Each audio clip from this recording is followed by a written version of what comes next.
Hello, Nomads, and welcome to the Nomads of Fantasy podcast, a weekly-ish movie and video game club where we make a new universe our home every week. Today we are catching up on what we've been playing and watching in October of 23. With me today, as always, we have Brandon.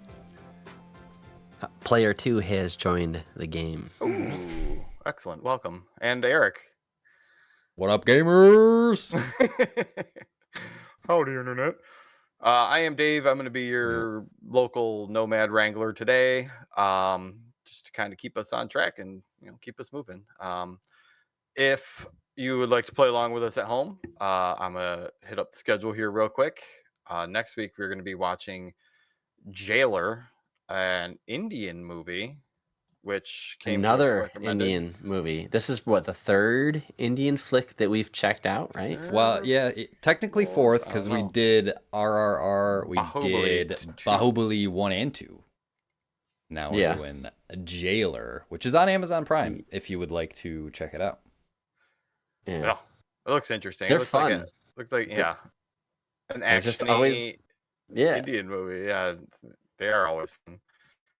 You picked the movie and I just said yes to it. I'm like, whatever. If it's people like it and it's from India, and then it came recommended from me from my friend at work. And yeah, he said, he asked me if I checked it out. I'm like, not yet, and he was just recommended it. So I'm like, sure. I watched the trailer and it looked fun enough. Cue it up. Is what it takes to be a nomad. You just can't be like a fanboy. I only watch American movies. Well, you got to check out movies from around the world. So if you follow along with us, hopefully you give that one a listen, because the RRR episode that we did was a friggin' blast. It was like our most successful episode, and then we did the Bahubali movies, and they were so fun. It's just the, I don't know, the difference of how they make their movies compared to what we're used to seeing in Western culture. It's different, but different is good. Yeah, definitely. And they have there's all sorts of artistic people everywhere in the world, not just in Hollywood. So yeah, right. Cool to get a different view and to get like a different way that things are made. So yeah, that one looks fun. After that, we're going to be discussing. We're going to have not a catch up episode, a topic episode. We're going through video game maps and what makes them and what makes them cool. I like a good video game episode where we just kind of sit around and shoot the shit about what makes good video game maps and just talk about, probably get into video game UI for a while in there a little bit too. So yeah, I don't know how often people sit and think about, like, not the map you're playing on, but like the map you pull up, like how it tells you where you're going, what you got to do. They're so creative. Can be so we'll definitely be picking some of our favorites, but of good versus bad too, because it's good if you don't notice it, but there are some not so good ones out there as well. Yeah, a fun immersive AI or immersive UI. Sorry, not AI. That'd be creepy. UI that you don't notice icon vomit in your face at all times is always a good thing to talk about. So yeah, and then taking a little break for Thanksgiving, and we'll be rounding out the month with Eric's inaugural watching of The Goonies. Yes. Which that's right. I am coming up, excited for. Get the kids to watch it. I get to watch it for like the 1,000th time myself. It's always good to refresh on that movie, like once every year or two. So that's what we got coming up. All right. One more thing before we roll. Yeah. We normally don't have a social section for our catch-up episodes, but today I was just noodling around on our Discord, thenomadsfantasy.com/Discord, if you want to join us. And I just asked what everybody was watching and playing. We did get one response from our friend of the show, Mike, who's been on the show many times from games my mom found. And he said he's been playing Chained Echoes, a great modern day 16-bit RPG. Grabbed me and I couldn't stop playing till I saw credits 30 hours later, stayed up later and just fell in love. It's a game made for people who love SNES RPGs. So there's a recommendation from Mike, who plays finishes 10 video games every single week. So if Mike liked it, then it's good, because he plays a lot of games that he does not like. Yes, that is true. This one definitely has that SNES Final Fantasy Stardew Valley kind of look to it. Yeah. Which Reminded me of Sea of Stars, which I was playing earlier this year. Mm-hmm.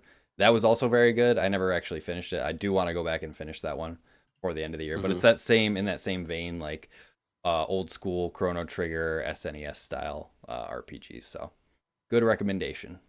Sweet. All right, and with that, we are on to the Nomads. Can I kick us off with my usual something that I really Brandon's like? complaint corner. Let's go. Yeah. Call the ambulance. What do we got? I know what we got this month. Why don't you give it to me? Because I think we kind of disagree on this one. Here it comes. Here it comes, man. Yeah, so I went to my local library, borrowed a game. One does. And they always have a lot of good new games, and one of them was Sonic Frontier. So I put it in my Xbox. It says we have to install this for 32 gigs. I'm like, okay, all right, that's fine. That's every I'm game. used to installing ahead of time so I can play my games later with this generation because technology is backwards these days. But anywho, so it's done installing and says, oh, there's a 32 gig update too. Okay, great. So I gotta let that go on. Standard. That's also standard. 32 gigs. So yeah, dude. Basically replacing whatever they probably had on the disc with this new code. Did you get this? Why don't they just? Maybe I missed it. Did you get it? I'm assuming you got it for Xbox. This is for Xbox. Okay, all right. And so then I load up the game and it just bombards me with all these alert windows. Added this, update this, added this, added this. I know what you're saying. All right. Oh my God. You could have, everything's added right now to my Xbox. I just installed it. Everything is new. You don't need to tell me everything you did. I don't give a shit. A lot of Japanese games do that. I've seen Japanese guy. Oh my God. Their games are so annoying sometimes. It's like they don't. Oh my God. Like, so. I've seen. But I get through it and stuff like that. Yeah. Oh, Sorry. yeah. I've made this comment before. You're playing a Japanese game when you're playing one because it's the way they handle some things. But anywho, so the last alert window that pops up, it prompts me and says, "Do you want to turn on the Sonic birthday or Sonic's 30th birthday or whatever decor decoration for the game?" And I'm like, "Yes or no?" And I'm like, "I'll say yes, and if I don't like it, I'll just turn it off." Don't do that. Because it's just all over it. So he has a crooked cone hat on, some glasses, and then there's this UI over the screen, and it just takes up you lose 15% of your screen because of these bright colors. The UI looks kind of framing. It's really bad. It's really annoying. Wow. But anywho, I finally get to the game, and the game says, "Okay, tutorials. Okay, here's how you jump. Here's how you double jump." I'm like, "Oh my God, I just want to play this game." It kept doing this every time you try to do something, and the game is all about speed and momentum, and you're trying to run and it stops you and it asks you to do these things, and it's all over the place. All right, so I finally get through that. Hold on, one last thing. So then I'm inside, I'm the only reason why I got this thing is because I've been told that Sonic meets Breath of the Wild / Tears of the Kingdom. It's that open world Zelda game, but it's Sonic. Okay, that is definitely not the case. Because one of the main things of why people like Breath of the Wild and Tears of the Kingdom is because they don't tell you shit. You just turn the game on and you go. And you learn through exploring. This game kills any of that pacing and momentum. It stops and says, "Here's how you don't tell me anything. If you're gonna take influence from Breath of the Wild, then do it." That was one of the key things about that game, was that it didn't tell you shit. And here they are. You totally missed. You didn't do the homework assignment. You failed. So I didn't like it. Uninstalled. Have you ever played any other Zelda game? You pick up your 700th Korok seed, and it's still telling you with that stupid fucking pop-up. Nintendo does the exact same thing. Why is it okay for Nintendo to do it? As much as Sonic Frontiers, dude. Sega, please. It's not okay. Sega is a little, they're not as polished, we'll say, as it. But the open worldness of it, where you can just pick a direction and run in that direction. I don't think Brandon got that far. I enjoyed a little bit of this game. Man. I wouldn't say that it's a great game, but it's more for kids these days, really. Anyways, if you're an adult over the age of 30 and you like Sonic, you probably grew up with a Genesis. All right, careful. They should also always have the option to skip a tutorial too. Like, I think forced mandatory tutorials are bad. Like, always have the option to skip. It asked me one question: are you new to Sonic games or not? And I said I am new to them because, like, I don't know. I haven't been playing the 3D versions. Oh, you're new. That means you don't know how to jump. That means you. Well, I know, but I kind of like again. Have you like, never played a video game before? Right, so it's just like I'm not new to games, but I'm new to like because it was about like the speed of the game. I thought it was just gonna help me with the speed, but whatever. I just wanted to get that out. I had a horrible experience with that game. Tell me about the story of Sonic. Tell me about the narrative structure. Oh my god, dude! Me and my kids are watching it, and we're like, "This is so dumb. It makes no sense." Robotnik like comes out, none of it made sense. Expect? They're like, what are the power gems or whatever they gotta collect? I don't know. Chaos Emeralds. Chaos Emeralds. Right. Thank you. Power gem. They're the same thing. The story in those games is just silly. I just like to run fast and you slide on those bars and you go shooting off in a direction, and then usually everywhere where you land, where you shoot off in a direction, like there's another thing to do, and then eventually, I don't know if I said it if I was new at it or not. I haven't played it in ages, but my kid liked that game. He was hot on it for a little while. We were a Sonic family for a couple weeks, and then something Mario probably came out or something like that. Sure. So. Yeah, I don't really want to start off too negative, but I got that out. Everything else is going to be way more positive. Okay. Well, that wraps up Brandon's complaint corner for this month. Do you want to? I mean, everything you play can't be good, and everything you play, I mean, they can't all be bangers. So. Do you want to just keep going and tell us something that you did like that you played this month? Yeah. Or watched? Oh man. Okay. The one thing that I really liked. Well, yeah. Okay. Check this out. The fall of the House of Usher. That's the big thing I wanted to talk about. So I'll do this. The new Netflix show. Mike Flanagan. It's the new Netflix show from Mike Flanagan. Mm-hmm. Yep. He did the Haunting of Hill House. Bly Manor, and then the one about vampires. It was Mass something about Mass. Midnight Mass. That's what it was. Yeah.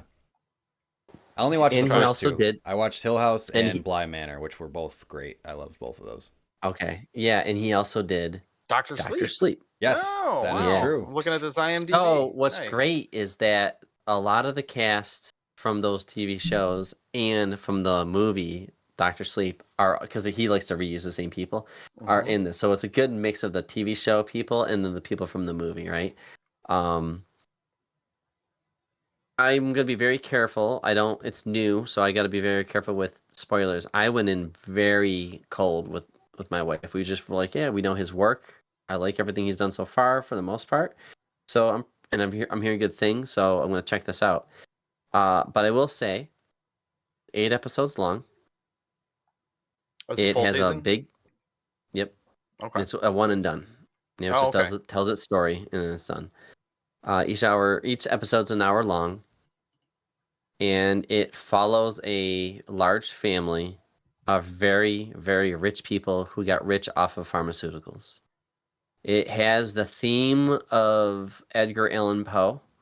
So when I say that, originally a film or a story by him? A short story. So I don't know too much about Edgar Allan Poe. Like, we all know somewhat from pop culture, like some references, right? Nevermore. The quote, "The Raven, Nevermore," and the Mask of the Red Death. I think I read in school. But each episode more or less follows one of those short stories by Edgar Allan Poe. And I never heard of the one called "The Fall of the House of Usher," but that's one of the books too. So that story was new to me. How did Edgar Allan Poe know about pharmaceutical companies? Well, I like how they mix like a modern tale into these classic stories. That's cool though. And, no, they did a really good job. Again, if you've seen like any of his other shows, he definitely tells multiple stories across the episodes, across many characters. And for the most part, I think he delivered. I would probably give it like a 8, 9 out of 10. Is there any like horror twist on this, or is it just more drama? Yeah, well, yep, nope. Okay, there's legit horror. Now, my wife doesn't do horror movies, but she will watch the Flanagan movies or TV shows because he's just a good storyteller in, interesting characters and all that stuff. So she was okay watching it, but there were moments where she had to pull her phone out to get through the scene. Like it happens. Okay. Like there's a lot of Yeah. dying Cool. in the show. So, but yeah, just go in, enjoy the ride, and when you do, maybe we could even do an episode on it because it's a fun show. Not fun, but interesting. Definitely want to check it out. I've heard good things from a bunch of different people, so Yeah, definitely mystery, on my radar. Murder. Yeah, it's got everything. It's got all of it. Yep. Nice. We're looking for new stuff to watch too, so yeah, I will check that out. Nice. Thanks, Brandon. Eric, what do you got going on over there? I'll start with my biggie over here, and that would be a little indie game called Spider-Man 2. Oh. What is this Spider-Man? I don't know if you've 2? heard of him, but he's like a comic book character. I don't know. It's pretty niche. I want to play it so bad. Spider-Man 2. Fucking awesome. So yeah, I mean, a few weeks ago, I re-downloaded the remastered version just to hop back in and to get ready. Yeah, when for did the it. first one come out? That was 2018. That was the same 5 years ago. Yeah, I think it was the Okay. same. Yeah, that was the same year as God of War on PlayStation 4. Which, yeah, the first Spider-Man that's game a big year. one of my favorite PlayStation 4 games, along with And you played Miles Morales. Yep. Yeah. Okay. Yeah, which Miles Morales is like a 1.5 Spider-Man, and it's only 7-8 hours long to complete the main story, but both of those are fantastic games in my book. I think some of the best locomotion movement in a game. It feels so fun just to swing around the city. The combat's fun. I mean, it's kind of like a modified take on Arkham. You're parrying, you're dodging, but in Spider-Man 2, it's a lot of the same, but they just added some smart things on top of the already great game. Right. But with the combat, they definitely added some more depth to the combat. They introduced these abilities. Before in the first game, it was mainly just your combos, your punches, kicks, and you unlock some skills, and then you have the gadgets. But they also added abilities to this game, so you have like 4 different abilities on the square, triangle, X, circle buttons, and each of them. Spider-Man has his those fucking, what do they call it? The spider legs from the Avengers movies. I don't know. Yeah. It's the I don't know, the Spider-Man 2000 suit or whatever. Yeah. Yeah, it's just the legs that come out of his back, but he uses those a lot of his abilities, so you can launch people in the air or slam them down or just do like a sweet combo with them. And then Miles has his. So it's just more. It's just awesome. More, yeah. It mixes up the combat a lot when you throw in those abilities because you'll. Wait, are you playing more than one? Are you playing more than one character in this game? So I mean, there's Miles, Peter and there's Miles. So it's like GTA. Yeah. 5? So you can switch back and forth between them. Okay. There's certain points where you're kind of locked into progression for a story where you can't just switch on the fly. But when you get through like the opening and you get more into like the main story and open area or open world, you can switch between them because you'll be tracking missions that are specifically for either Peter or for Miles. So you can, if you want to switch to Miles and do this mission, just open up your phone on the, in-game phone and press square and swap over to the other Spider-Man. All right. Sorry, you were going to say about Miles' abilities. Oh yeah, Miles' abilities. So he has like the same like Venom powers he had in Miles Morales. So like the electricity stuff. So he can do like electric punches and again throw enemies up and slam them on the ground. But yeah. Do different enemy types come up that you're better off with once? Like, oh, I'm gonna come back with Miles instead of Peter. Or does that not? There's not a ton of that. It's kind of the same enemy types that were in the first game. Like there's the grunt enemies, and then there's like the brutes, and then they do introduce some other dudes with like flamethrowers, and then a big part of this game is Kraven the Hunter is like one of the main villains in the game. So like, oh wow, I don't even know who that is. Sure. A lot of his goons will come and they have like swords. They're a lot, they're a lot tougher. But no, it's fun. And the best addition, which helps with the movement and locomotion in this game as well, is the wingsuit. It's so yeah, I heard Yeah, about that looks this. cool. so fun. So like chaining together, Yeah, just swinging around the city as Spider-Man was already fun. But it's been good for 20 years. Yeah. if you're, go to the top of a tall building, dive off, open the wingsuit, now you're just like Superman flying around New York City. Sweet. You can That's go pretty up sweet, pretty 'cause- easily too, or is it Yeah, always it's just like going you down, can like pitch kind of up Batman and style? go down. If you lose momentum, you can just put your wingsuit away, start swinging again, And then shoot gain some yourself more back up momentum, and fling then yourself. Okay. get the wingsuit out. Damn. Like it's People really are claiming fun. that this is the best superhero video game, if not tied with like one of the Arkham games. A lot of people like City or Arkham Knight, right? I mean, yeah, Which I think could are absolutely perfect see it. games in general. So but like those games came out a while ago, you Right. know.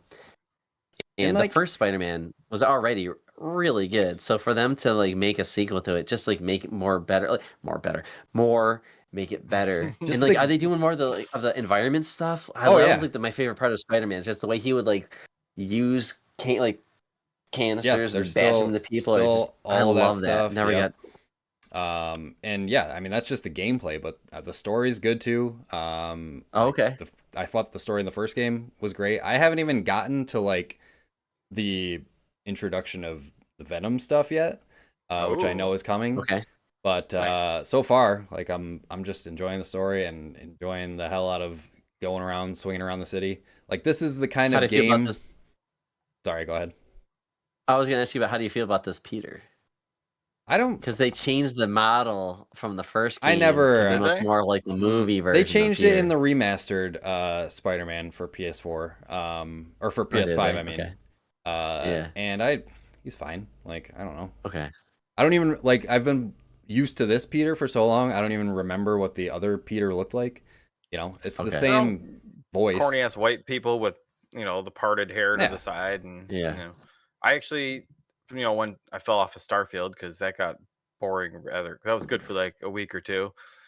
I Yep. started to replay Spider-Man 1 on the PS5, and a lot of the dude. things that you're saying, like the wingsuit, like when I see a story mission that pops up that's over 1,000 away, and I'm like, oh fuck, I'm gonna be swinging for like 3 Dude. minutes to get over there. Like either there or you got to open up the map and go to the fast travel. But if I had a wingsuit to just like Dude. freaking fly And they there and have zip they there. have this ability Yes. where that- you hold down L2 and X and you like shoot out two webs and you like Mhm. basically slingshot yourself forward and then Oh, you even go more. into a wingsuit and you're just flying.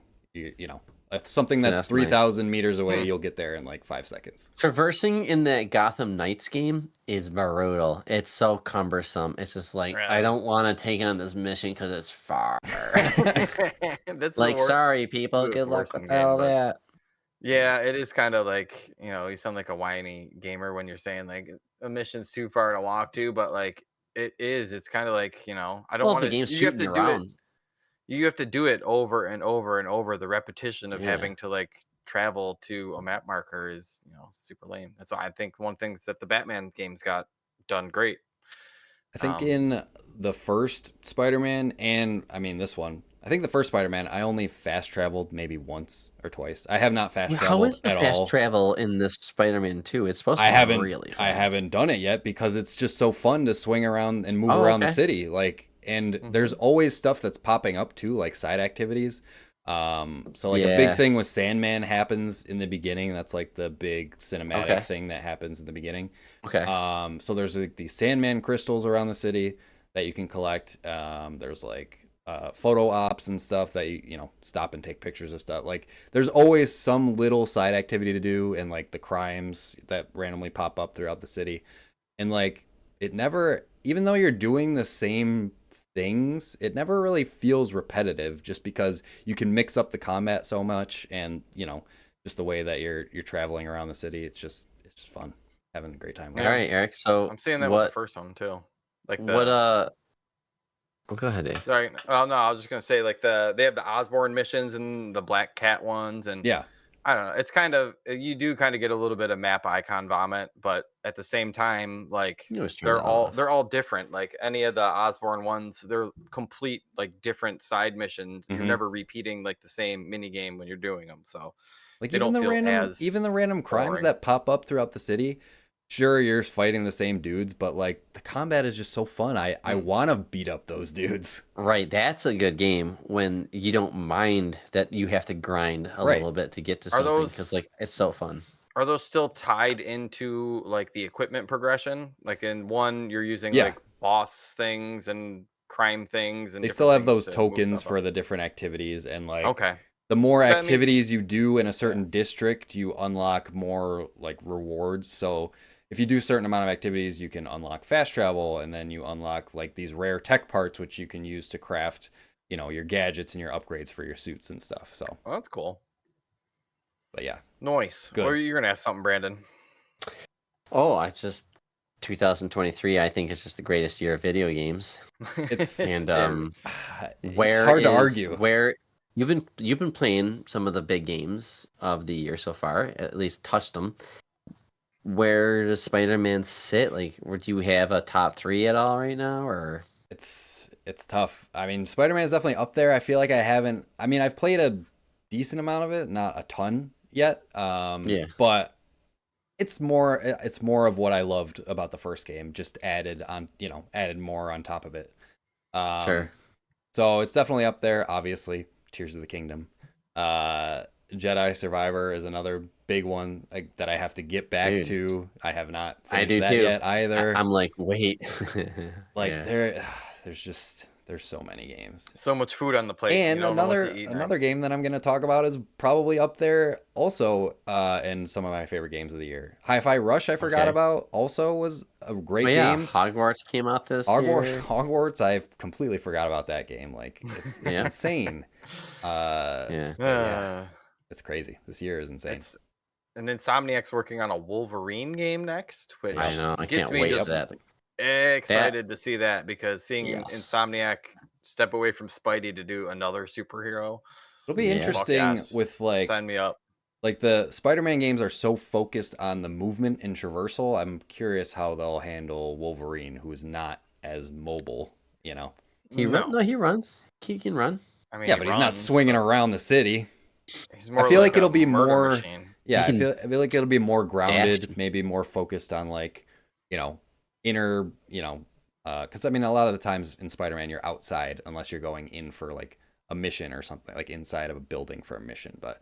Maybe for Wolverine, they'll How focus. about more his on, like, regeneration? Really, like Yeah. his strength and his regeneration. Like going in, knowing that you're gonna get shot a bunch of times, but like watching your body like percentage, like you can only have so much of you. Like there's ways they can make it interesting. Like I don't know. I trust. I I feel like I Insomniac. trust. Yeah, I was gonna say. I feel like if Mhm. anybody's gonna do it at this point, Rocksteady or Insomniac have proven that they know how to make superhero games. So please, Yeah.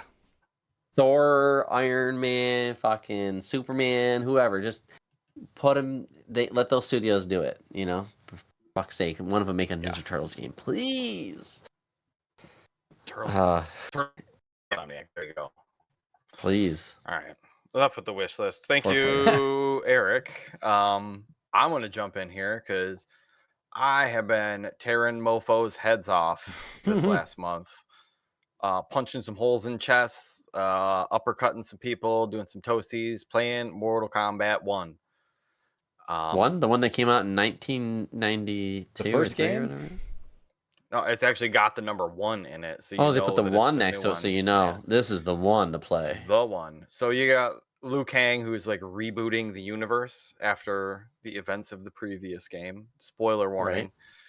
Kind of remixing the timeline. So it's kind of like a soft reboot of like the story where some people who may have been bad in previous games, like Reptile, Yeah. now has like a good reptile. He's got a whole new backstory to him. He's got a whole new character persona to him. So everybody's Okay. kind of been like, I don't want to say Mortal Flipped Kombat around. remixed, but Yeah. it Wait, is so kind the of like, good can also be bad now? yeah, absolutely. So I mean, it's Mortal Kombat is just like it's a good fighting game. Like the last 4 or 5 of them, like they've all been They like have been really good. super Yeah. solid 2D. I don't say 2D, 3D fighting games, but 2D side-scrolling fighting games, not 3D actual combat. But they haven't changed a ton from the combat mechanics. It's still high punch, low punch, or left front punch, back punch, whatever. It's all the same stuff, combos. Let you do some air combos now.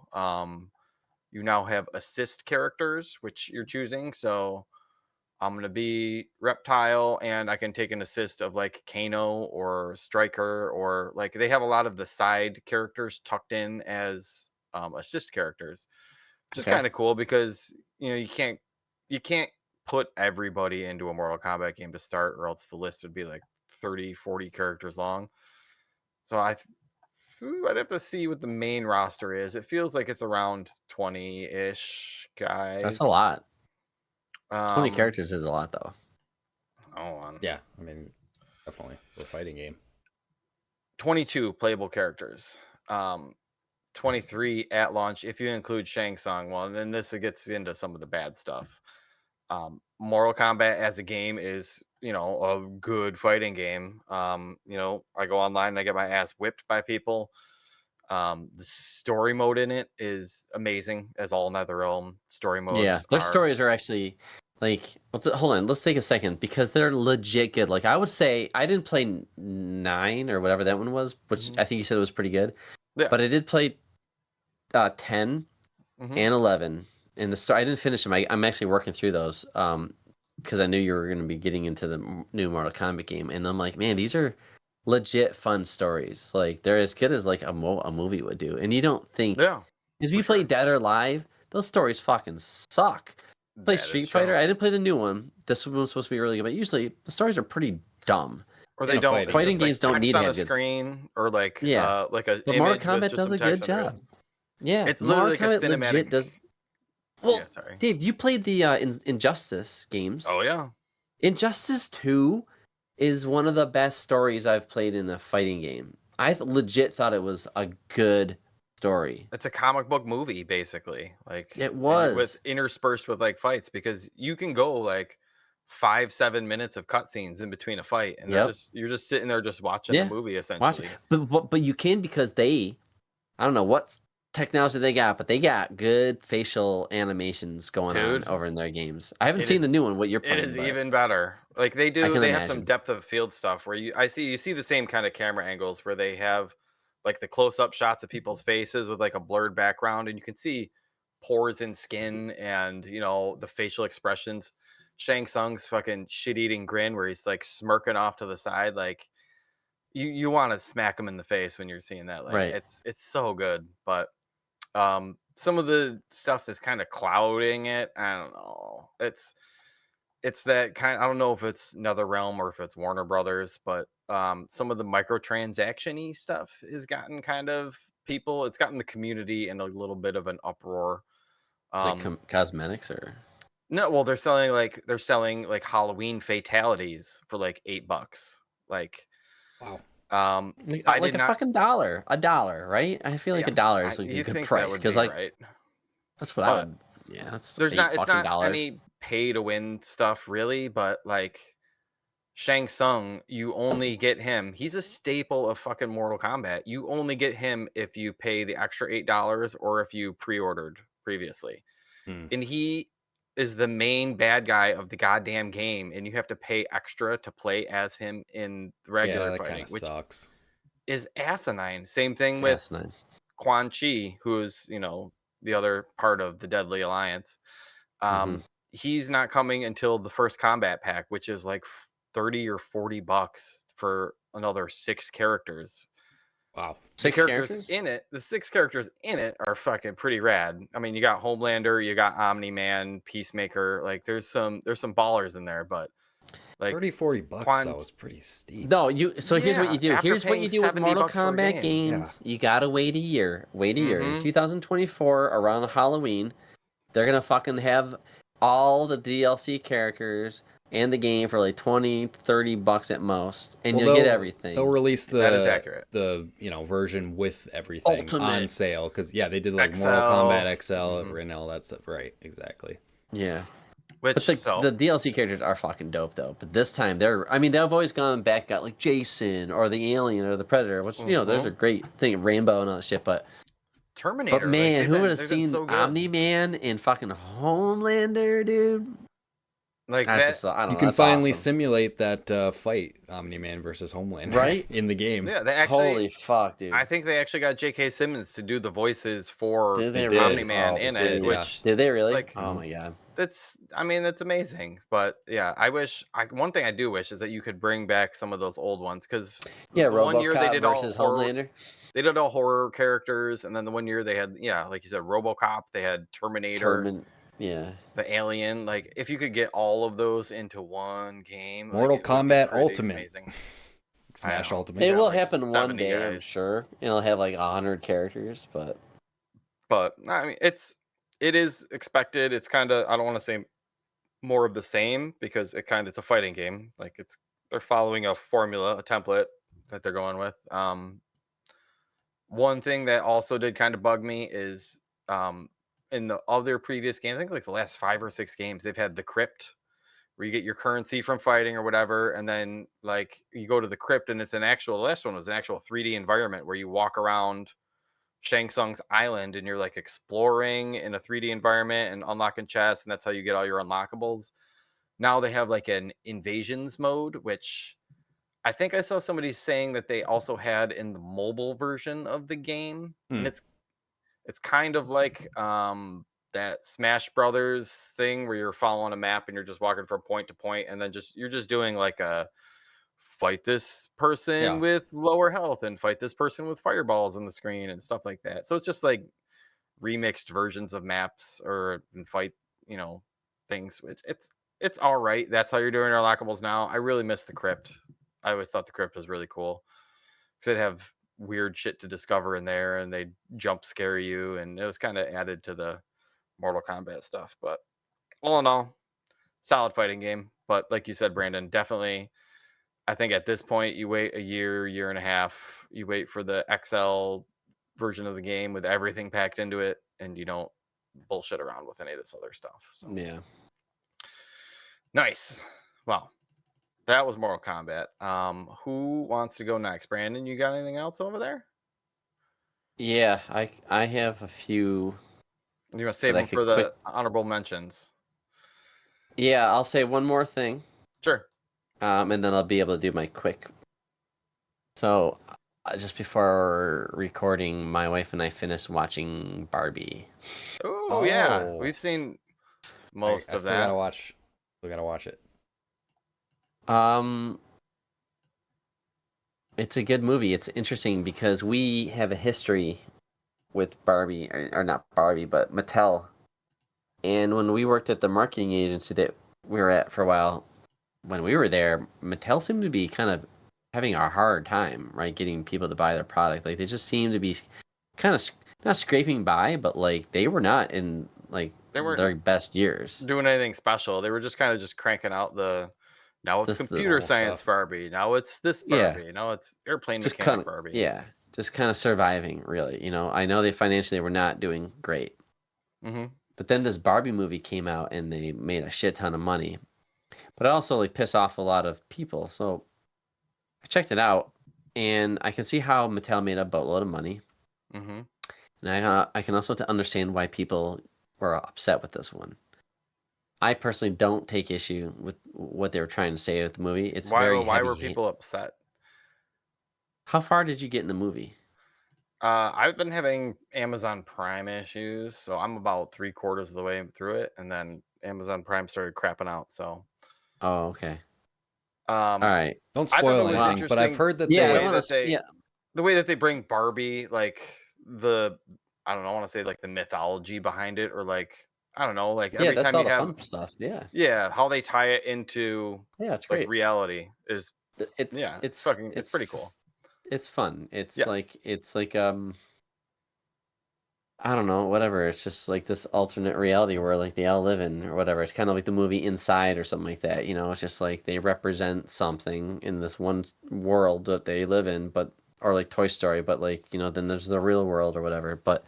Um, but yeah, people were up taking offense because it's very like they just say it. They don't they're not like hiding it and doing it through like dialogue. They literally are saying what are the issues about what it takes to be a woman in America, right? And just saying it, and literally for like, it's pretty heavy. Like it's just like you got a 2-minute like speech going on. I'm like, sometimes when you're dealing with, I don't know, America likes to cater to the lowest common denominator.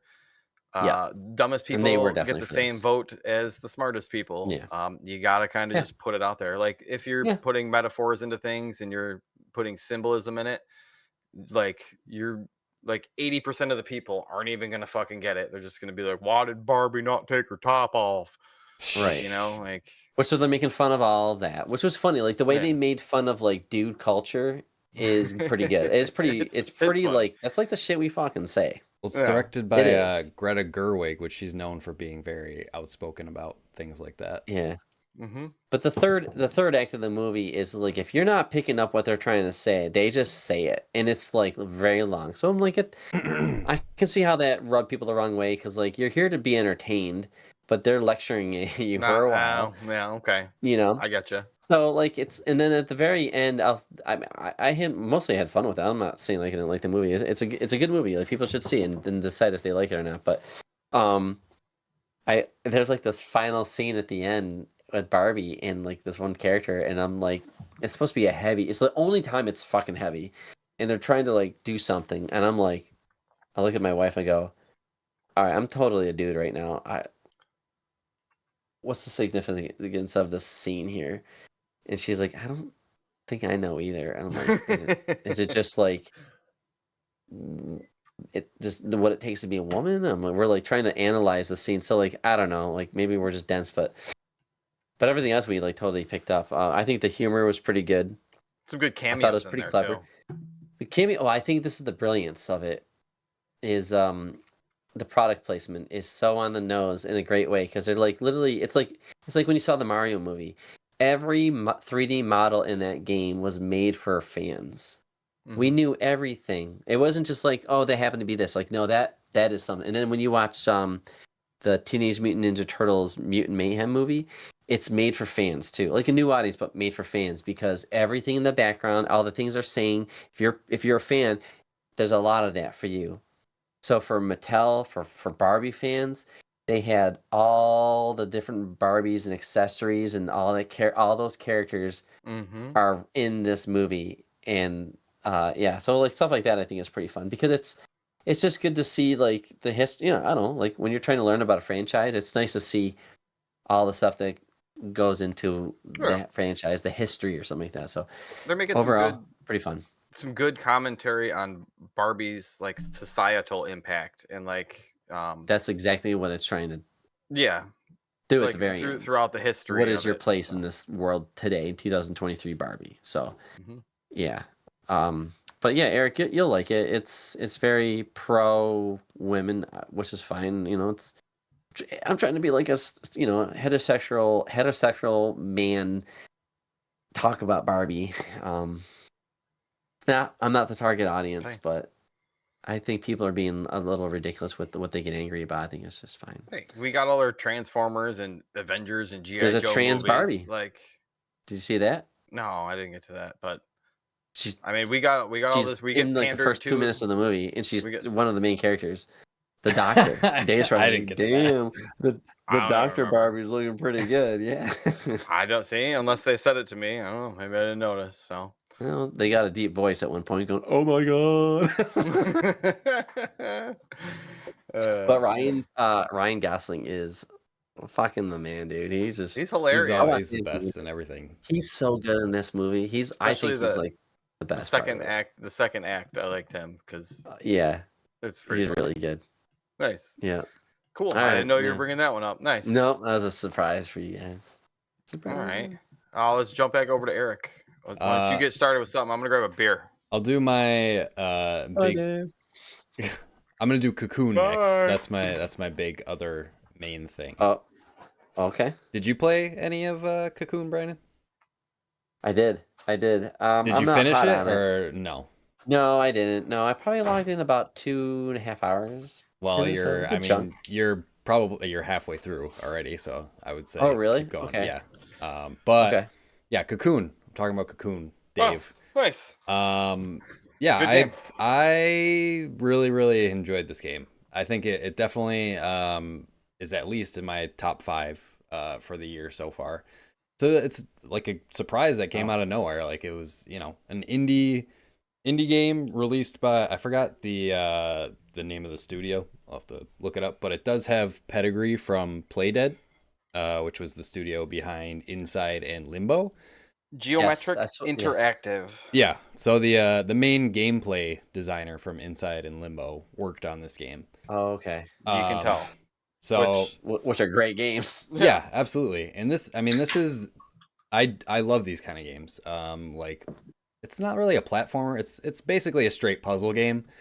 Okay. But yeah, I think it has a beautiful art style, like amazing sound design. And I think the puzzles, any good puzzle game starts out simple and then builds on that same mechanic adds layers of complexity throughout the game. And by the end of the game, you're just doing some fucking mind-blowing, mind-bending puzzles that, I didn't really expect it to go that far. I don't want to spoil anything just because the puzzles are part of the what makes this game so great and how you're interacting with the world. But it's really, really good. Basically, the main mechanic is you're going inside these worlds. You have these orbs and you can go inside of them, do things, and then whatever you do inside this one world affects things in another world. Like it gets even deeper when you bring the world inside of another world. So and each of these worlds have different mechanics that you need to use to solve the puzzles. So the way that you're using these orbs, that's how these worlds are manifested, is really cool and unique and something that I've never really seen done in a game before. It's very cool.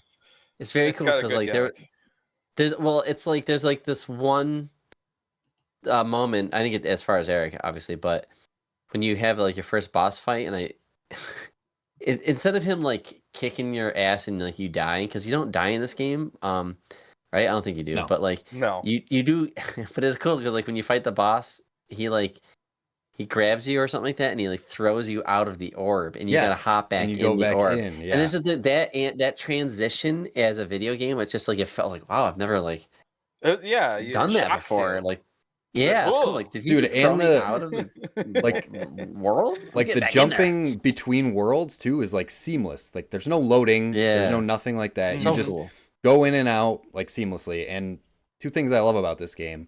One of them, which was one of your complaints with Sonic Frontiers, is this game is all about show, don't tell. They don't tell you shit in this game. Right. You just have to figure it out. But that goes hand in hand with the other thing I love about this game. The controls are dead simple. You have move, and you have A button to interact with things. Yeah, and that's it. Yeah.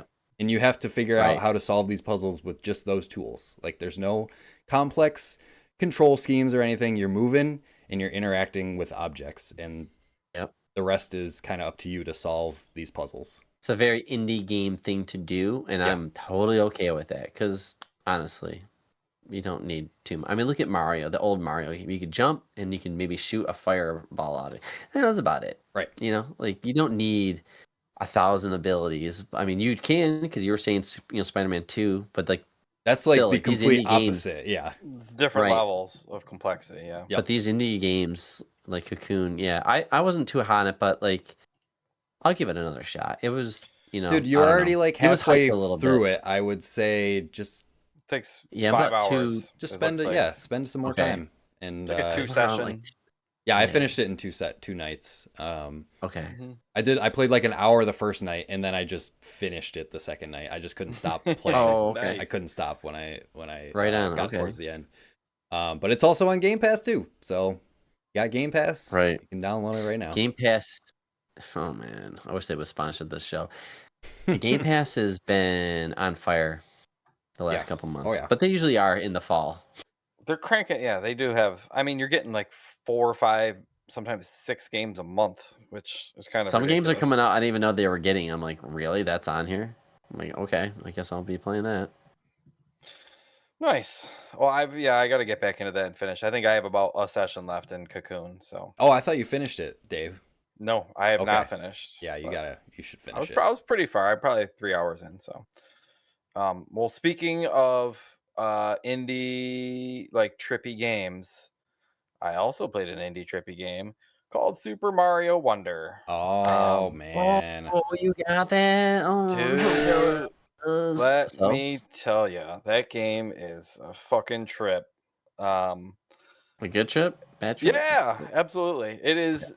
It is pretty awesome the way that they take like all of the stuff that you're used to in a Mario game and kind of put a twist on it. And these wonder flowers are like dropping a hit of acid in Mario, and things just start going fucking balls wild all over the place. And Right. I mean, like any Mario game, the story is just kind of whatever. The art style, it's Nintendo. They've got this art style down, but people were complaining because Mario is too cute in this game.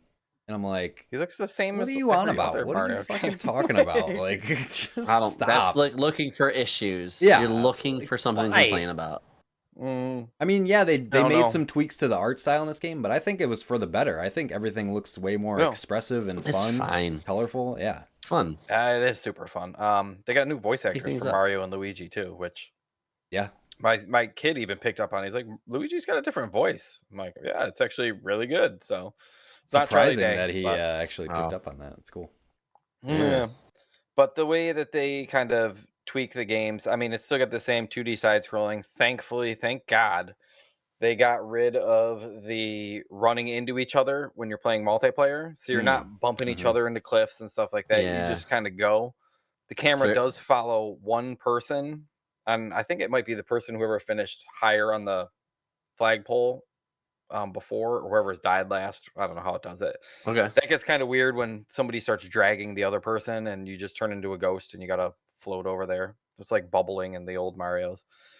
Can you be one of those characters that's like not as powerful as the other, but you can't die? You know what I'm talking about? How like they have those. They actually have like 4 Yoshis and Nabbit that you can play as. And there's like thank you. 6. There might be 6 or 8 like regular characters. You got like the main 4 and Daisy and a couple Toads that you can play as, and they're all just like regular. But you stack up to 4 players in this too. Okay. But when you get to like the Wonder Flower stuff, when that stuff happens, and like piranha plants start singing, and like the music changes, and like as they're singing to the music that you're playing as you're killing them, like they're dropping off tracks from like the audio tracks, and like just like crazy little details that they have and stuff. Yeah. I always like that with the older games, how like the environment would sing to the music and react. Yeah. Like that's hilarious. Cool. But like the Wonder Flowers that you're picking up, they don't repeat what, like, they all kind of have like a gimmick to them, whether you start shooting up in the sky or stuff starts falling all over the place, or like shooting stars actually come down in one, and there's just like invincibility everywhere and people are just running wild. Okay. But each one kind of has its own gimmick, and they don't really repeat it. They might repeat it once maybe, but I haven't really seen too many that repeat each other, which is super cool. The amount of new enemies that are in this game. And I was just gonna say, like, what? Not the story, but like, what's the goal? Like, is Koopa up to Bowser his old comes in, he fucks some stuff up, he takes a Wonder Flower, you gotta go stop Bowser. It's pretty standard for classic Mario. Do you own after the kids, or like what's? You're just trying to track down Bowser and get his thing. Like I've only gotten through a couple levels. My kid's way farther than me. He stays home from school and he just rips through like half of a Mario game in a day. I'm like, dude, like you gotta So I got to go restart yeah. and try and catch back up to him. So Yeah. I'm still in the process of getting back there. But yeah, the enemies in it are, super cool. You got like big levels, you got small levels, Yeah, it's yeah, yeah. you're going into the background and into the foreground, like through pipes, and Yep. then you're coming up in the background. Like they've got those tricks, and I'm glad, like, I don't know, I think this game was in development for a while. Think Nintendo so. does that thing where they like we'll put it out when it's fucking done. Like, we're not going to Yeah. announce it. We'll tell you when it's ready, and Right. it's going to come out and it's going to be awesome. And it's just another one of those games. I don't It know. was It's a time though, refreshing Mario game. because the Odyssey was a really good game, and Mhm. we all like the 2D and 3D games, and we knew we were probably going to get another Odyssey or like some other 3D game. I think that was like what we're all waiting for. Yeah. But for them to do another 2D game, just drop it like that, And it needed a refresh, those 2D ones, because it you had did. like the new Super Mario Brothers, but it was all the same thing where it's just like, It was hey, now we got remade. Yeah. 4 players playing Mario. Like, that was the gimmick there. But this one, you're in the Flower Kingdom. You're not in the Mushroom Kingdom. It's our first trip to the Oh, Flower okay. Kingdom, and that's why we're all getting trippy. So That's why Oh, I everybody's didn't pay high. attention that's to what. that. Okay. Yeah, you've got That's all awesome. all They're sorts used of to the crazy stuff, mushrooms, the all effects new. of the Yeah, mushrooms, I but feel like not the the mushrooms flowers. be. Now they're smoking the flower, and whew, Oh, that's that'll awesome. warp your mind a little bit. But no, this is definitely another one of those game of the year contenders. There seems like there's friggin' 30 of them this Really? year. It's a 9 out of 10, like, classic amazing Mario game. Damn. Like, it's up there. Damn. This is This gonna year be is just delivering. my Christmas gift game Yeah, this year. yeah. Mario Wonder. Dude, That even Alan that'll be a Wake great one. 2 came out, and people are like, this game is fucking sick. It's I'm like, insane. really? Alan Wake 2? Everybody just fucking figured out how to make a video game? Right. Like, Every all of a game sudden- coming during out, COVID, it's just everybody like, was studying and like getting massages and like practicing yoga, and they're like, oh, I know how to make the perfect game, and everybody's just crushing. Everybody except Microsoft, because they started their Crazy, man. game like 12 years ago. They didn't get that new vibe. Yeah. Well, that's cool, man. I guess I knew you were buying it, but I don't know. I didn't realize you bought it. That's awesome. It's definitely worth it. It's definitely a You nice, guys getting all the new games. refresher. Yeah, Yeah. it was a good October. So I'm still like sneaking in like Tears of the Kingdom at night. I'll like I crawl still in bed with gotta the finish kid, like, that. hey, go to sleep, buddy. And I just play it for like an hour, and then I fall yeah, asleep. I still with got to the go problem. back to Tears of the Kingdom too, man. Like, Oh, I still play it. It's definitely my number one game of the year. I just cannot stop playing it. It's funny how much hype was wild flip. behind Starfield, and how quickly that game just came and went like a fart in the wind. It just Right. like everybody was so jazzed for it, and it was the I biggest hope game they. ever. I mean, I hope they keep updating it, support it. They will. Yeah, It's and that's kinda Bethesda. what I'm We'll waiting be playing for. that game for like over the next 5-6 They'll years do or whatever, DLC like we do with and Skyrim. yeah, they'll add make improvements. So, Do you guys have anything else big? Because I got one last good one I wanted to hit up real quick. That I could chew on for a while. I got 3 left that are all really quick hits. So, I just wanted to get Ahsoka out of the way. Have we all finished that? I've watched like the first 2 episodes, dude. Eric, did you finish it? yeah, I finished it a long time ago. Okay. Yeah, Ahsoka, I thought it was on the upper end. It's not an 8 or a 9. I heard it's Probably, like, good, but they made Ahsoka boring. All she does is do this. She just walks around with her arms folded. That sort of plays she's a into her Jedi, character, though. And that's what you turn she's when you're a been through. Jedi. You become old and boring. It's true. Like, Yeah. follow the rules.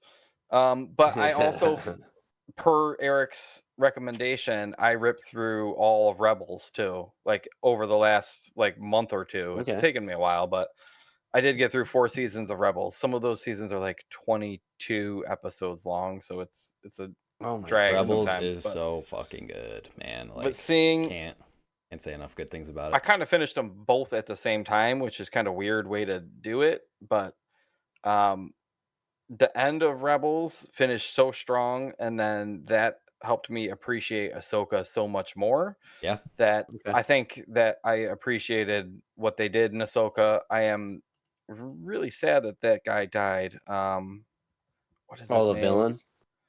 That Hold fallen on, Jedi?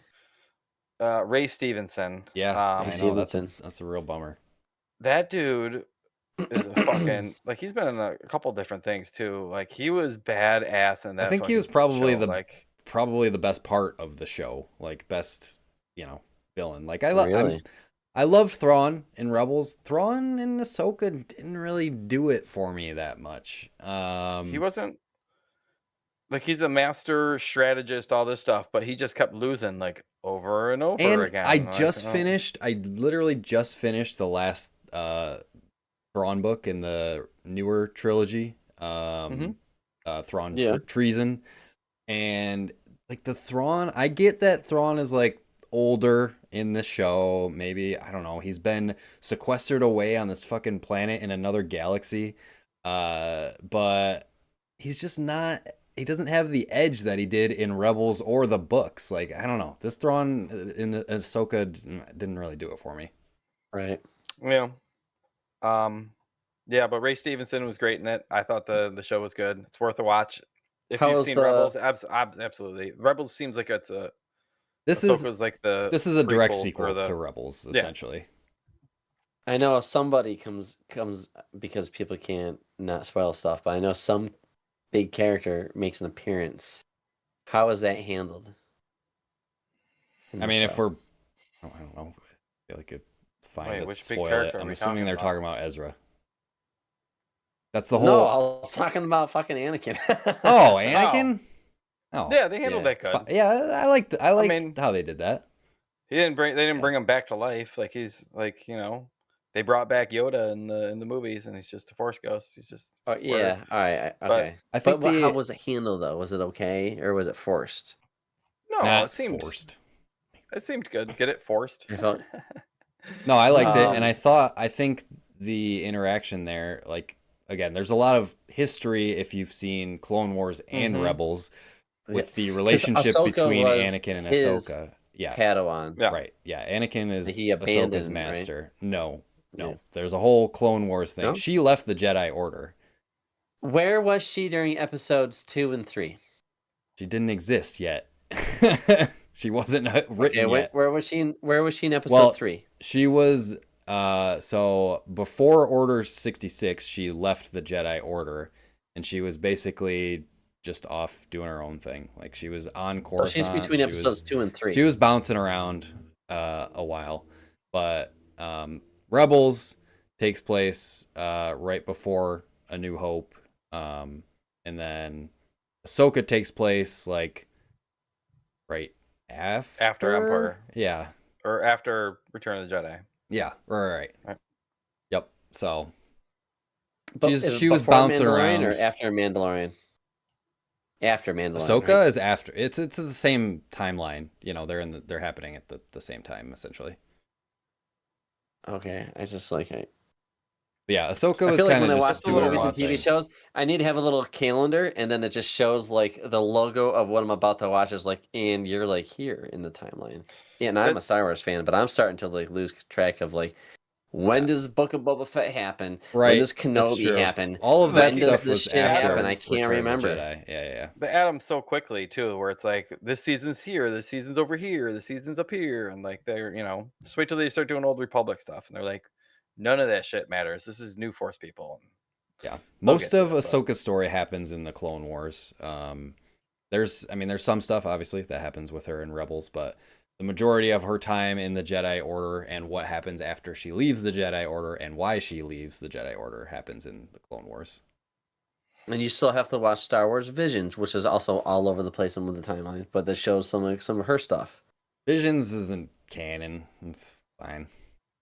Oh, I'm sorry, not Visions. Tales of a Jedi. Oh, Tales of the Jedi. Oh. Yeah, Tales of the Jedi. Tales of the Jedi. That's what I meant. Which Tales of the Jedi adds some context to some stuff that happens in the Clone Wars. Right, like how she fucking survived. Yeah. That whole thing of like, here's how she's still alive. Yeah. Right. Oh, that's cool that you watched the Ahsoka though. I as a Star Wars fan, I'm ashamed. It's the only piece of content I haven't really watched is any of the Ahsoka stuff, which is or the animated stuff. That's what I meant. Good. Like Ahsoka, right. It's a lot to get through. It's a lot, but it's some of my favorite Star Wars stuff. Some of my favorite Star Wars content is in the Clone Wars and Rebels. You got to get like the must watch episode list so you can skip all like the C3PO episodes and all that No, you bullshit. can't Hey, skip I like those. C3PO. Or skip the Jar Jar episodes and Don't skip. Dude, all the crap. I watched Clone Wars, and then like Clone Wars is weird because like there's like Clone Wars the seasons, like the TV show, and then there's like Clone Wars the movie, like not the Yeah, there's the animated. animated movie. Yeah. And I'm like, what? Which came out first. There's also like another Clone Wars animated too much. series. Too much Like shit a really going on. old one. Yeah, it's all. Yeah. Right, All which was more hand drawn kind of That style, was right? like Samurai Jack's Yes, that dude, drew which that. actually was kind of cool. Oh. Yeah, But those I were don't know like if any of that's 5-minute. canon. Those were like 5-minute interstitials that were on like Cartoon Network. Like when I was a Oh, they kid. were fucking dope. Yeah. Yeah, they were dope. Okay. Nice. All right. Rapid All fire. right, rapid fire. Let's get Let's out wrap of up here. this Bang, bang, episode. bang. Roll it. Brando. All right. So, real quick, I took my family to see Nightmare Before Christmas 4DX.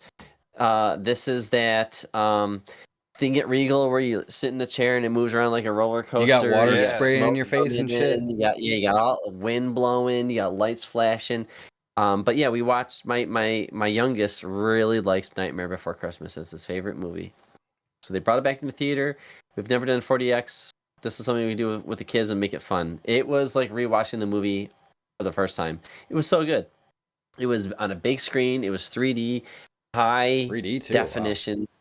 It was just. It was You're gonna really. say you were high. I was so baked, dude. And like, no, it was. How so was the fun, dude. definition of high? It was just it was a good experience. Like we had a great time. It's just incredible that they can like bring something that we made by hand in like the early 90s and bring it into 3D. It really looked like they were in front of me. Like usually 3D doesn't look that good, but like they're just getting really good with some of this stuff. So that was fun. If you get a chance, check it out. That's worth checking. I wonder how long that's going to be up for because it is the Nightmare Before Christmas. I wonder if they keep it up they might, for all dude. of They might have it November. out all. Yeah, I don't know. There was nobody in the theater when we went, which was really. I think cool. it was a very That's awesome. limited showing. I think it's only for Yeah, like maybe. this week or so or I'll last. have to Yeah. check it. Yeah, I feel like it's only this week. I didn't see it much after like this weekend, but anywho, if you can, just do 40X. I guess it's pretty dope. And then I'll say Resident Evil 4 remake is really fun. Came out this year, and a lot of people liked it. Another one, man. Yeah, it's fun. It's not that scary. It's just more action. I forget how action oriented 4 is.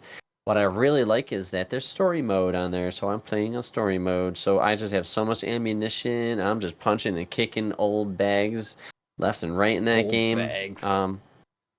Yeah, it's great. Just going to those village people and just kicking the shit out of them. I'll buy that when it's on sale for like $30. Which It's on sale right now, I think. For I've the seen it go post-Halloween down to thing, like I'm 40-ish. I'm waiting for the No, it's 30. way cheaper. No, it's like There's no way. no. I think it might be. I think it's under 30 right now. Well, anyway. No, I don't believe And then a Plague Tale Requiem, the sequel to that indie game with play the really good first one? graphics. Yeah, Did you got pretty beat it? far. I didn't finish it, but Okay. I got pretty far. I don't know why I stopped playing it, but I remember playing that game like, well, this game's stunning. Oh, I just kept playing like this is really fun. It's really fun. The second one more polished, really good acting. Just hearing these like British dudes like, oh, you killed all the people in the village. Oh, I killed them all. Oh, you sure you killed them all? Because I see footsteps over here. They're just like really taking. I don't know. The acting's fun. Like what I just did was really cheesy, but they were really good. Like I was like, this is pretty dope. The main character, the graphics on her, she looks like a real person. Like she looks really good and attractive. I know that sounds weird, but usually video game characters like You got weird they're teeth. not attractive. There's just something's off on them. she looks like Keira Knightley meets Natalie Portman. Like she just is like an attractive character, and I'm like, wow, they did a really good job. Is she based off somebody? So I don't know. The graphics in that game are really good. It's really fun. The detail in the town that you're going through, the village, it's just so detailed. I fucking love it. So it must be like Unreal Engine 5 or something. I don't know. I think so. Oh. And then lastly, checked out Dead Space Remake. Ooh. You? I played the first How'd Dead you like that Space. intro? 4 years ago or something like that, and I was like, this is too scary. I can't play this I was game. gonna say, Here I am playing the remake. You and hate it's, scary games. I don't know. I might be getting over my fear. I mean, fuck Resident Evil 7. I can't play that shit. But this Dead Space remake it's on Game Pass. It's awesome. I'm really liking it. The graphics are really good. The acting is really good. Yeah. I don't know, Dave. How far do you Isn't I Isaac? haven't played the remake at all. have you played the first one though? Yeah, I've beaten I think all of them, but Oh, okay. Isn't Isaac fully Just voiced that now first in shit. the? He's the fully remake? voiced in this one, Okay. yeah. Because I think only in the third one or second one he voiced, but yeah. No, it's good. I love it. I'm excited to play more. It's scary as fuck though. I was like playing during the day, and I was just like cranking the sound, and then like out of nowhere you walk in a hallway or corridor, and the lights will go off, and something like moves and shit, and I hear people like, "Yeah, my body's hell over the place. Help me, somebody!" And I'm like, "Fuck, this game." that spaceship really in the first one, the Onimura or whatever it's not Onimusha. Onimusha. That was a good game too, but you would like What was it called? you would like this remake, Dave. It looks cool really good. environment. It's they did a great job. That's I one don't of know my how far favorite I'll environments last with it, but for a horror game is like a derelict spaceship, like Alien Yeah. Isolation or Dead Yeah. Space. I mean, I only Yeah. played the first Dead Space all the way through only like 2 years ago, I think, for the first time. So this one's definitely on my list. It's almost like I played the original too recently to want this remake. So it's like I might wait a little bit. This might be like a holiday game if I have nothing else to play, which I'm not in a shortage of any games to play, that's for sure. again, I think I'm playing this on story mode. I played even like on Requiem, a Plague Tale Requiem, whatever, story mode. Yeah. I think I put that one on casual, but yeah, like I love that these games are just adding story mode. Like that's for me. Even that one of those Amnesia games where like those are supposed to be some of the scarier games out there, and I'm like, do you want to play this in story mode where like we can't really die? And I'm like, yes. It's the only way I'm gonna get through it because I just don't want to die in games. Yeah. I don't blame you there. Nice. Yep. You got anything else? No. Hot list. All right, over to you, Eric. Hit me with the hotness. I've gotten really, really into Slay the Spire again. Again. Oh, okay. Slay the Spire Plus is out on Apple Arcade. And What's the plus? It's just like, I don't know. They always add pluses to games on Apple Arcade that have been like remade for like mobile or it's an old mobile game that they've brought to Apple Arcade. Like this game called like Jelly Car that was like a game on the App Store like early in the days of the App Store, but they brought it to Apple. Like they remade it and brought it to Apple Arcade, and now it's called like Jelly Car Plus. And there's like Fruit Ninja Plus on Apple Arcade. So it's like Plus just means like kind of like the remastered or like the definitive version or essentially something. yeah. But yeah, that's how Apple Arcade does like their branding. I don't know, whatever. But it's Slay the Spire. It's this. I mean, it's basically the exact same game, but on mobile, which it works amazingly on mobile. And yeah, I'm just obsessed with it again. I dropped Marble Snap like a bad habit and started playing this every morning. It is a bad habit. Yeah, I was starting to get tired of Snap. I was just like not really having that much fun with it anymore. Yeah. So I'm just can't play everything forever. Yeah, sure. But I've clocked like I think I looked at my playtime. It's over 30 hours on a mobile game alone. But it's fucking good. Slay the Spire is. I mean, Slay the Spire. It's a amazing. Good card game. I played it on Xbox a while ago, and I beat it with one character. There's 4 characters now. And this game, I've beaten it with 3 out of the 4 characters. So I'm trying to get that last character and unlock everything. Like I've unlocked most of the stuff already. So I'm really, really into it. That's my like morning game, sit on the couch, drink our coffee, and, kid watches something on TV for an hour. It's a turn-based game? It's a card game, a deck builder. Okay, that's why I've never touched this game. Mm-hmm. I know the That's name, There's and no I know assault people like rifles it, in it, but deck Brandon. builders are so. hey, I like swords and fucking other shit too. I've always like a genre that you thought like before you played a genre that you thought you wouldn't like, but then you played it and realized you love it. Deck builders is that for me. I think Slay the Spire was my first deck builder that I played, and it made me fall in love with those type of games because I've before ever playing them, I'm like, nah, I probably wouldn't like that. Then I tried it out, and I'm like, wait a second, Yeah. these games are If I got fucking a awesome. board game for you, buddy, we gotta have a board game night. I'm gonna Let's get do you it. into real life deck builders. Let's do it. Nice. So there's All that right. one. There's I played the Ghostrunner 2 demo, which is pretty Ghostrunner sweet. I don't know if 2. you guys have ever Runner seen games, or heard yeah. of No, Ghostrunner, but I don't know if I've ever played those games. it's Yeah, like they're on Xbox too. What? it's in that genre of like, I hate this term, but it's like splatformer. So which is like the Super The Meat fuck Boy, is a platformer? like Super Meat Sorry. Boy, or like Super Meat Boy is the only one that I can think off the top Like of my a head. But super it's like, punishing platformer where yeah, you it's die like over and over. exactly. So like, Okay. Oh, like N plus. yeah, you're trying to get through Yeah. Shit the, like that. but it's 3D. Yeah. You know, you're a 3D cyber ninja, and you're Okay. going through Okay. these.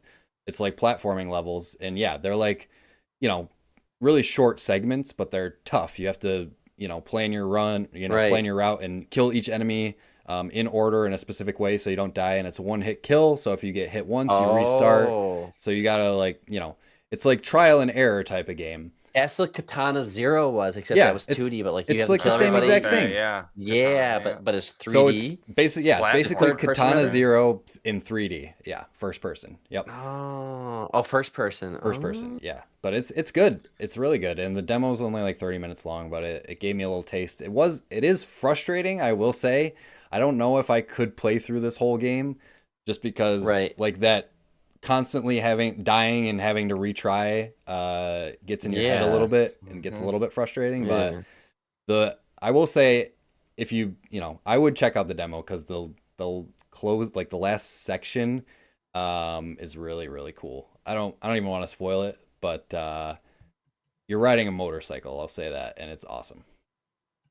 Ooh, way to looks pretty spoil sweet. it. Way to spoil it. But no, that's cool. So that's the Ghostrunner 2 demo. And one last thing, I've been watching an anime called Jujutsu Kaisen, and it's really good. I'm into it. What on what? I'm watching it on Crunchyroll. Okay. And it's basically just about about this high school kid who. So the concept is really cool. So in this world, all humans basically emit what they call cursed energy, and if there's enough negative emotions in a specific area, this cursed energy can accumulate and become a curse, which is basically like a ghost or a demon. And so there's these sorcerers that exorcise these demons, basically going around, or these curses going around killing them. But the main character is this high school kid who gets basically a curse. He becomes the vessel for a curse. So it's kind of like a Jekyll and Hyde situation where he's just himself, and then the curse can take over his body and do some weird shit. So it's cool. It's cool. That's my anime recommendation for this month. Well, I have an animated recommendation for both of you. I will rip through this list quick, but I am in the middle of Scavengers Reign on Max HBO. Is that the one that Tejas recommended in our Discord? Had recommended it, and I'd seen like screenshots of it, and I'm like, this looks really fucking cool. It looks like it's all hand drawn, but the amount of creativity and the amount of like unknowns in this is pretty absolutely amazing. The creativity of how much fucking batshit crazy like stuff that they're. I don't want to, I don't want to spoil anything, but the animation in it is amazing. The story in it is pretty cool. There's scavengers and they're scavenging, so it's on Max. I think they're still releasing episodes now. I don't think it's all out. They're pretty quick. They're only like 25-ish minutes long each episode, so you can kind of rip through them pretty quickly. But it reminded me of like the level of fidelity that you get with, and I mean, it's not all hand drawn. I don't want to compare it to Akira, but it is all very well done and very smooth and very like you don't know what the fuck's gonna happen next because some of the crazy things that they come up with. So Scavengers Reign, definitely worth it looks good. checking out How about on that one? HBO. My morning thing after put the kids on the bus is I've been ripping through. Oh, it was Rebels, but I ripped through Witcher season 3. Witcher is still more Witcher. If you like that show, you probably have already seen season 3. Kind of makes me want to read the books because there is a lot of stuff going on in that show, and it's kind of confusing sometimes. But I thought season 3 was pretty solid. Play Witcher 3: The Wild Hunt. Yeah, I mean, the Wild Hunt is in the show too, so the Wild Hunt. They've got some stuff in there, so dealing with Ciri and Geralt and all that stuff. I think it's the last season for Henry Cavill. What's his nuts? Yep, that's playing as Geralt, and they're going over to the younger of the Hemsworths, right? The younger Hemsworth. Thank you. Can't come up with anybody's name. Good luck. You lost your main actor. I mean, it happens, and Henry was a super big fan of the books, and I think they are starting to either stray from the books or they weren't following his vision completely, and that's I think that's why he's leaving. But yeah, even if you watch some of the making of stuff for that show is pretty amazing, like the cameramen and the shit that those cameramen are doing and how they're recording things, like the fight scenes and swapping in CG and stuff like that. It's pretty impressive. So that one's been good, and then just ripping through Loki season 2. More Marvel stuff. It's confusing as shit. Sometimes I don't know what the hell's going on because they're dealing with time variants and timelines and sacred timelines, and I don't know what the hell's going on sometimes. But Hiddleston and who plays Mobius? Owen Wilson. Owen Wilson. Thank you, Eric. Yeah. You're like my personal Wikipedia. Just those two together is kind of hilarious and fun. So that's good too. But that's still in progress as well. So that's all I got. Kids still love Microsoft Connect. Who would have thought? Who would have thought? It's still out there. I forget. I remembered. Yeah. Just the last couple of days, I've been crushing this game called Jusant. Jasant. It's actually Jusant. It's like Jusant. I think it's Jusant. Jusant. Excuse you. Jusant. It's an indie game that dropped on Game Pass, and it's fucking dope. Yeah, all you do is you just show up to a mountain, not a mountain, but like I don't know, a big ass fucking rock that you gotta climb. And there's like people that used to live there. I don't know. I'm learning the story. It says it takes about 4 or 5 hours to beat. I've probably logged in about 2 hours into it. And no dialogue, no talking, no nothing. Just a chick going up there climbing rocks. But what I like is how simple it is. You just use right trigger, and the right trigger is your right arm, and your left trigger is your left arm. And if you aim this way, you'll go this way, but like your right trigger and you aim left, you'll go, so it's pretty cool how you can jump around and that's really, and you can attach yourself to something. Sometimes there's like a little creature that might be moving. You can grab onto that and that'll pull you around. But there's a little creature-like thing that's like on your backpack, like a little gel-like looking thing. And you can either pet him, he can hop on top of your head and put his arms out, and then he'll scan the area, and you can kind of see your destination. Or he can kind of shock the area, and plants will react to you, and then they'll reveal more pathways. So you're really just rock climbing. That's the game. And I'll end with this. What I like is the storytelling is through all these things that you find. It's through the world. So I don't know what's going on. All I know is that water's missing. People, I don't know anything about Spoiler. the world. Well, that's it. It's just like the water's missing. Find the water. You just see these massive ships like stuck on the ground, and everything is orange and brown. It's global warming. And there's just a big thing you got to climb, and you climb, and then you just find these letters, and like, hey, we're looking for water. Some people are going higher to the clouds. Maybe like there's water up there. Other people are leaving, like they call it the tower. Wrong. Looking for and they're gonna go explore like the deserts to maybe find the ocean. That's all I know. But like, it's cool because you just see these people talking about water. Sorry. Well, they're I don't know. Well, anyways, play the game. Action puzzle climbing game. That's what they call action. I don't know about action. Action puzzle climbing. You're doing actions, right? But there's no fighting.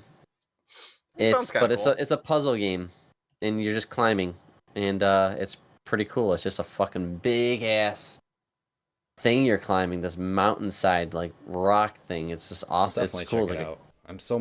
I'm drawn so much more to shorter experiences these days, and like 4 hours is like perfect. Yes. Publisher is based in Paris and Montreal. Don't nod. Thus, the French name. Jusant. But yeah, that's good. Cool. Nice. Well, thank you, boys. Eric, why don't you hit us up with some socials if people want to recommend stuff for us to watch and or play to get on the show, if they want us to hear us talk about anything. How do they get a hold of us? Well, if you want to follow us, you can follow us on Twitter and Instagram at Nomads of Fantasy. You can join our Discord, the nomadsoffantasy.com/Discord. You can hop in there, chat with us, and give us whatever recommendations, or just hang out and chat. We're always chatting about something in there. Games, There's a lot movies, of artwork going on lately. Yeah. A lot of artwork. Wow. I had a really funny political flyer come through my house. I thought it was just absurd, and I share that. There's always random all kinds of stuff, So. But the artwork is really good. Like I love all the artwork that people have been sharing. Yep. So hop in there.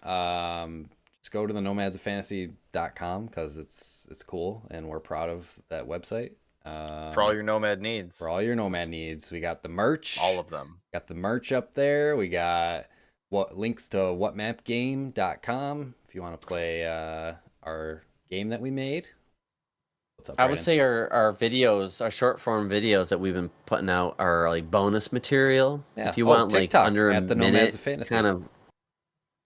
Yeah, it's just been crushing just like hot takes on stuff, or like some videos that we saw, or just other Brandon's stuff that doesn't doing really most make of it to the main show. Yeah, Brandon's the talk boy. We did. Yeah, we got those up on TikTok and our YouTube channel, youtube.com/@nomadsoffantasy for our video stuff. Oh, I wanted to promote my streams as well, my Eric's Ocarina Odyssey streams that I've been starting up. So I made a promise to friend of the show, Driving Divan, that I will finish Ocarina of Time for the first time. Picked a hell of a year.